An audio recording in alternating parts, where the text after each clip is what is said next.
The hum of engines echoed through the glass walls of Aurora International Airport, a sprawling modern terminal in Northlake City, Ontario, where sunlight filtered through high skylights onto polished marble floors.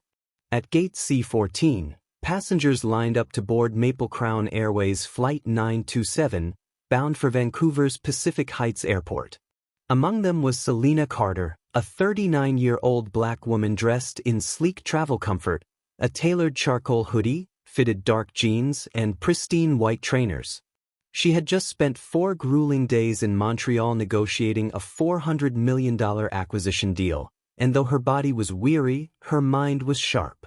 Tucked into her crossbody bag was a boarding pass marked Seat 1A, First Class Window. Selena stepped onto the jet bridge, scanning the maple leaf insignia painted on the aircraft's hull. Inside the luxurious first-class cabin, she paused. Someone was sitting in her seat. Margot Sinclair, a platinum-haired woman in her early 50s with pearls at her throat and a Burberry coat draped over the adjacent seat, was scrolling through listings on her tablet. Luxury chalets in Whistler, penthouses in Toronto's Skyline district, estates priced in the tens of millions. Without glancing up, she sipped champagne as though the seat were unquestionably hers. "Excuse me," Selena said, her voice calm but firm. "I believe you're in my seat." Margot finally looked up, her icy blue eyes scanning Selena with a well-practiced sneer of old money. "Oh," she said, her tone dripping condescension. "I think you're mistaken. This is 1A. I specifically requested it when I booked. You might want to check again. Perhaps your seat is further back." Selena held up her boarding pass, clearly marked 1A. "No mistake. This is my seat." A ripple of tension spread through the cabin. Nearby passengers shifted uncomfortably, some pretending to read, others craning their necks to watch. Margot's smile widened, the kind of smile designed to assert dominance. "Well," she said, gesturing at Selena's attire with a flick of her perfectly manicured hand, "I think you'll find this section is usually reserved for travelers who take the first-class experience seriously. Perhaps Maple Crown can reassign you somewhere more appropriate." The word appropriate hung in the air like a slap. Selena inhaled slowly. She'd spent 2 decades hearing that word in boardrooms, in law schools, in places where her presence was always questioned first and validated later. Behind her, a man cleared his throat nervously, muttering, "Let's just get seated, folks." But the confrontation had already drawn attention. "This is my seat," Selena repeated, her voice steady, her dark eyes locking with Margot's. "And I intend to sit in it." Margot gave a low laugh, sharp as glass. "Do you have any idea who I am? I'm Margot Sinclair. Sinclair Developments. We practically built half the skyline in Eastlake. I've been flying Maple Crown for 15 years. You think they'll inconvenience me for this?" Her hand swept dismissively toward Selena, as though brushing away an annoyance. Selena stood tall, refusing to flinch. In her backpack was a laptop containing contracts worth more than Margot's entire real estate empire. On her wrist gleamed a subtle black-faced Zenith watch, a gift to herself after Carter Systems went public 2 years earlier. But none of that mattered in Margot's eyes. To her, Selena Carter was just another black woman who didn't belong in Seat 1A. The soft chime of the overhead call button rang out as Margot Sinclair pressed it with deliberate force, never taking her eyes off Selena. Within seconds, a uniformed flight attendant appeared, Rachel DuPont, 31, with auburn hair tucked neatly into a bun and the crisp efficiency Maple Crown Airways prided itself on. "Good afternoon," Rachel said with a practiced smile. "How can I help resolve the issue?" Margot leaned forward as though confiding in an old friend. "There's been some mistake. This young lady insists that this is her seat. But I'm a Maple Crown Sapphire member, and I specifically booked 1A. Surely, you understand I've already gotten comfortable." Rachel turned to Selena, her smile slightly less warm. "May I see your boarding pass, please?" Selena handed it over without hesitation. Rachel scanned it quickly, and her smile faltered. "Well, It does show that 1A is your assigned seat, Miss Carter. Before Rachel could finish, Margot interjected smoothly. Yes, but mistakes happen. I've flown this airline for over a decade. I know how things work. Surely there's a way to accommodate everyone without disruption. Perhaps Ms. Carter can move to another seat. I've already arranged my belongings. Rachel hesitated, glancing back at Selena.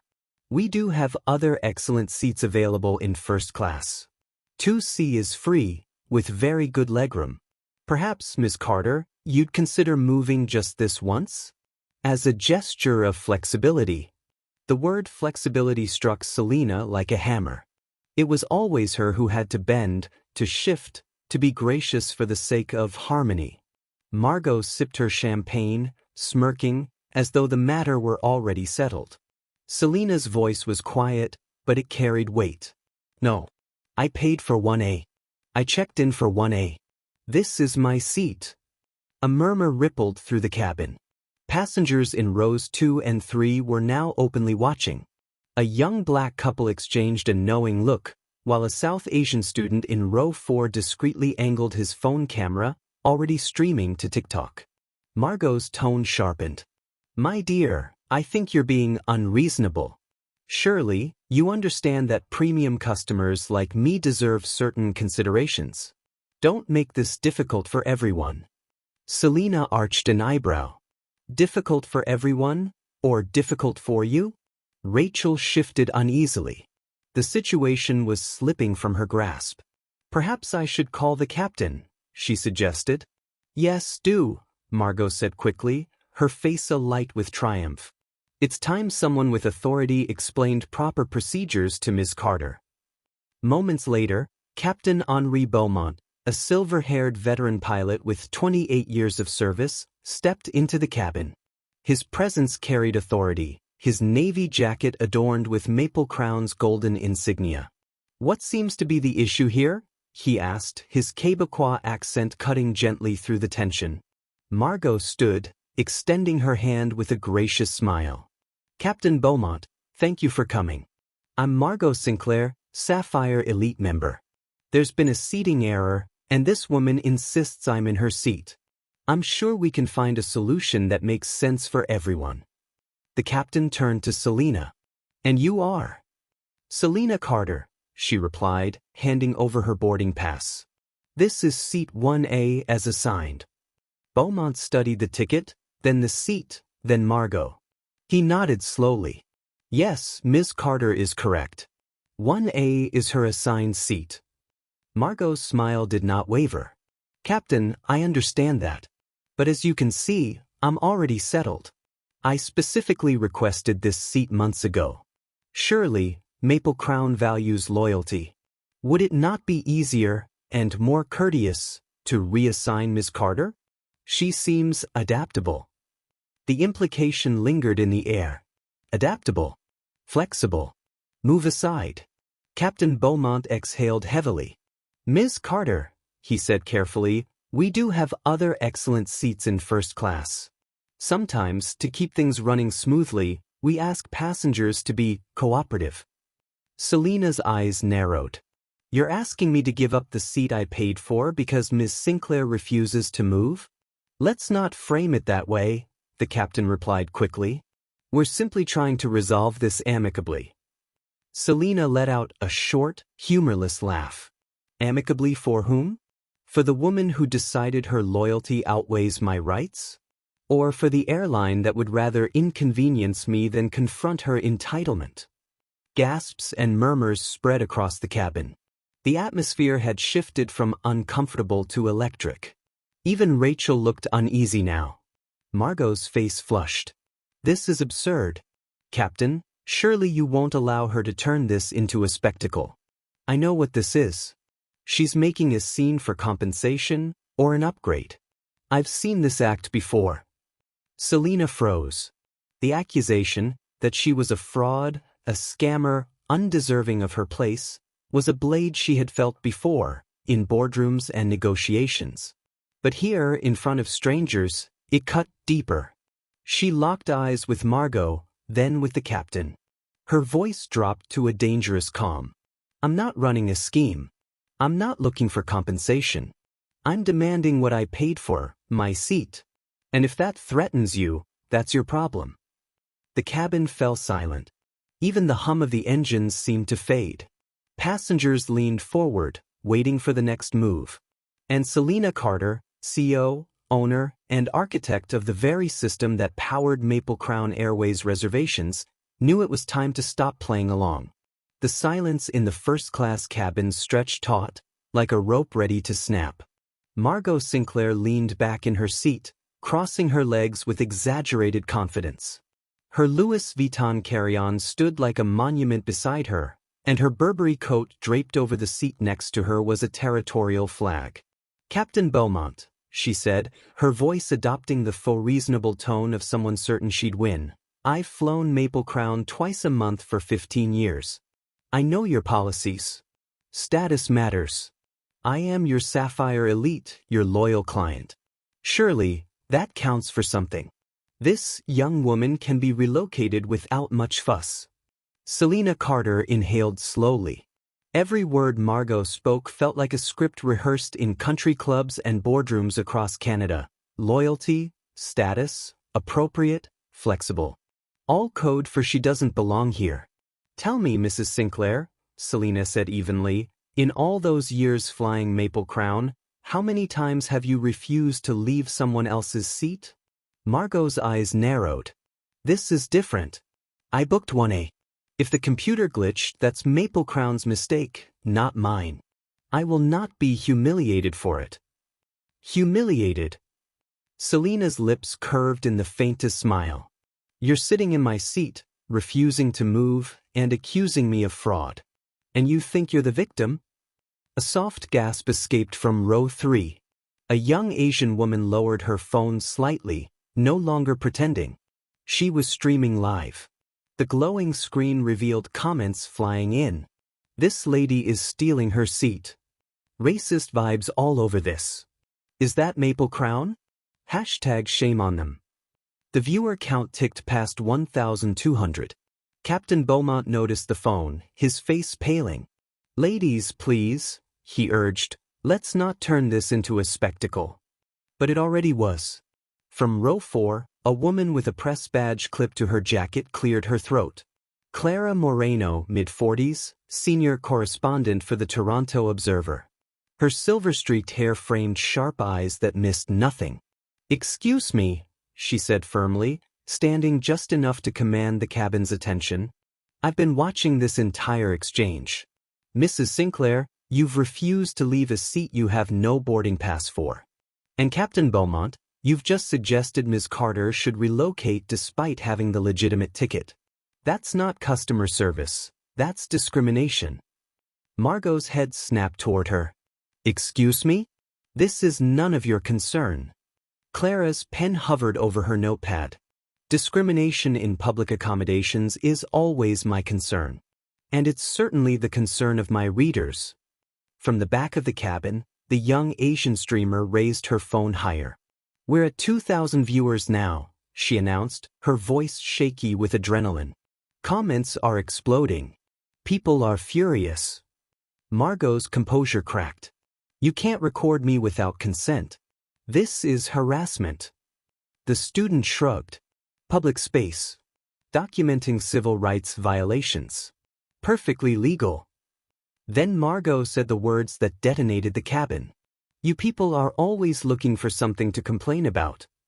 The words sliced through the air. Several passengers gasped audibly.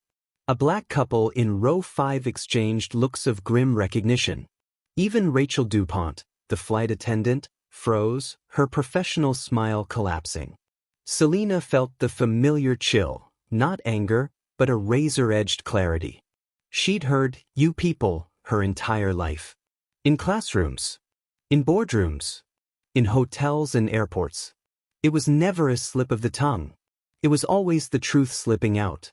Clara Moreno's pen scratched furiously.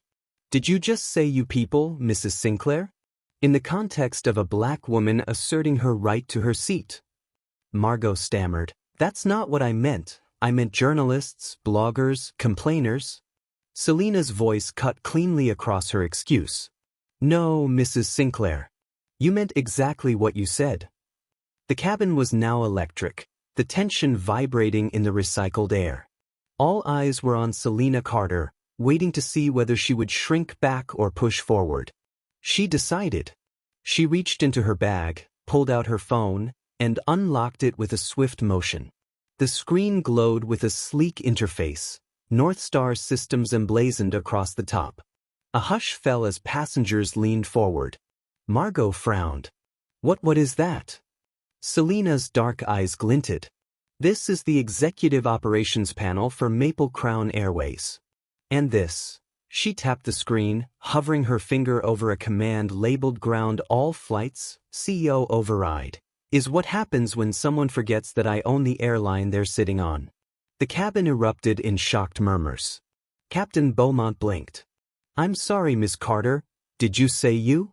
Selena met his gaze steadily. My name is Selena Carter.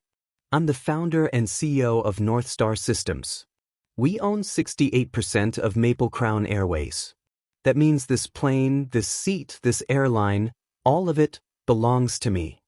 And with one press of her finger, the chime of the cockpit intercom confirmed it. Flight 927, this is Tower Control. We've received a CEO override directive. Return to gate immediately. The entire cabin froze. Margot Sinclair's face drained of color, her arrogance collapsing into disbelief. You can't be serious. You can't. Selena slid her phone back into her pocket with deliberate calm. Oh, I'm very serious, Mrs. Sinclair. And you're about to learn just how serious. The cabin of Maple Crown Airways Flight 927 vibrated with shock. The intercom buzzed again. Captain Beaumont, Tower confirms CEO override order. Taxi back to gate C14 immediately. For the first time in his career, Captain Beaumont looked genuinely lost. Mon Dieu, he muttered under his breath. I've never. He glanced at Selena, who sat calm and immovable in the aisle, her boarding pass still clutched in one hand like a verdict. Passengers' phones glowed across the cabin, recording, streaming, transmitting the moment in real time. Rachel DuPont, the flight attendant, looked stricken. Miss Carter, I had no idea. Selena cut her off, her voice cool but firm. You didn't need to know who I was. You just needed to respect the boarding pass in my hand. Margot Sinclair, pale now, clutched her pearls like a lifeline. This is outrageous. I didn't know. Selena turned to her, her tone sharpening. That's exactly the problem. You didn't know. And because you didn't know I was the CEO, you thought you could treat me as less than human. That is discrimination, Mrs. Sinclair. And it ends today. The aircraft jolted as it changed course, taxiing back toward the terminal. Gasps and murmurs rippled as passengers realized they weren't going anywhere, not until this confrontation reached its conclusion. When the jet bridge locked into place, the cabin door opened to chaos. Reporters had already gathered, tipped off by Clara Moreno's live tweets and the viral live streams spreading under the hashtag #MapleCrownShame. Airport officials, security, and Maple Crown executives waited anxiously at the gate. Selena stood, finally sliding into her rightful seat, for a brief, symbolic moment. Then she rose again, stepping into the aisle with measured authority. She faced the cabin. Ladies and gentlemen, before we disembark, I want you to understand something. What happened here today isn't about me being a CEO. It's about how people who look like me are treated every day when we dare to exist in spaces where we're not expected. Phones lifted higher. Cameras zoomed in. Mrs. Sinclair refused to acknowledge my boarding pass because she assumed I didn't belong in first class. Ms. DuPont suggested I should move because that was easier than confronting entitlement. Captain Beaumont endorsed the same because he thought I'd be the reasonable one. That is how discrimination hides, behind words like flexibility, appropriate, and amicable. A heavy silence fell. Even Margot couldn't muster a rebuttal. Tears streaked her perfectly made-up face. Selena's gaze swept the cabin. But I am not just a passenger. I am the majority owner of this airline. And I will not allow this company or any company to treat passengers with such contempt. Not anymore. The jet bridge buzzed with tension as Selena exited the aircraft. A sea of microphones and cameras surged forward. Clara Moreno, notepad in hand, shouted the first question. Ms. Carter, what do you intend to do about this incident? Selena paused, her tall frame commanding the attention of the entire gate area. She adjusted her hoodie, as if to remind everyone that she had not walked into first class in a power suit, but in comfort, on purpose. What I intend to do, she said, her voice carrying across the terminal, is make sure this never happens again, not to me, not to anyone. Starting today, Maple Crown Airways will undergo immediate reforms. Every discrimination complaint in the last 5 years will be audited. Every frontline staff member will undergo comprehensive bias training. And we're launching a transparent, real-time reporting system built into the very technology that runs our bookings. Gasps and murmurs filled the crowd. Reporters scribbled furiously. Live stream comments exploded. Clara pushed forward again. Ms. Carter, are you saying this isn't just about Maple Crown? Selena nodded. That's right. North Star Systems powers reservations and passenger management for nearly 70% of airlines in North America. If they want to keep using our software, they will implement these reforms too. This is no longer optional. This is policy. Industry-wide. The next 24 hours were a blur. News outlets from Vancouver to New York ran the headline. Black CEO grounds her own airline over racism, promises industry-wide reform. Hashtags like #MapleCrownShame and #FlyWithDignity trended worldwide. Civil rights groups praised Selena for using her power. Stock analysts scrambled, Maple Crown's shares dipped, but North Star's tech stocks surged on investor confidence in her leadership. Selena Carter became more than a CEO. She became the face of a new civil rights movement in travel, one powered not just by outrage, but by data and enforcement.